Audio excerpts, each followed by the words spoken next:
ఇప్పుడు అల్లం వెల్లుల్లి పేస్ట్ని చాలా తాజాగా ఉన్నది వేసుకున్నట్లయితే, అంటే అప్పటికప్పుడు నూరుకుని వేసుకున్నట్లయితే మంచి ఫ్లేవర్తో కర్రీస్ బాగుంటాయండి. కాబట్టి అప్పటికప్పుడు నూరి వేసుకోవడానికి ట్రై చేయండి. చూసారు కదా, అల్లం వెల్లుల్లి పేస్ట్ అయితే ఇలాగా మీడియం ఫ్లేమ్లో పెట్టుకుని వేయించుకోవాలి. ఇది మనకి చక్కగా వేగాలండి. అప్పుడే మనకి అల్లం వెల్లుల్లి వాసన అనేది రాకుండా ఉంటుంది. చాలా మంది కర్రీస్ వండినప్పుడు అల్లం వెల్లుల్లి పేస్ట్ని కూడా సరిగా వేయించరు. కాబట్టి ఈ విధంగా వేయించడం వల్ల కర్రీస్ అనేవి చాలా టేస్టీగా ఉంటాయండి. ఇప్పుడైతే ఒకసారి బాగా కలుపుకున్న తర్వాత మూత పెట్టి ఒక 2 నిమిషాల తర్వాత అయితే చూద్దాము.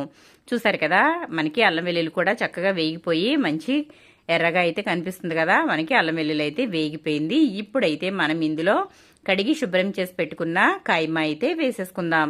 నేను ఇక్కడ 1/2 కేజీ వరకు కైమా అలాగే లివర్ 2 కలిపి తీసుకున్నానండి. చూసారు కదా, ఇదంతా కూడా ఇప్పుడు ఇందులో వేసేసుకుందాము.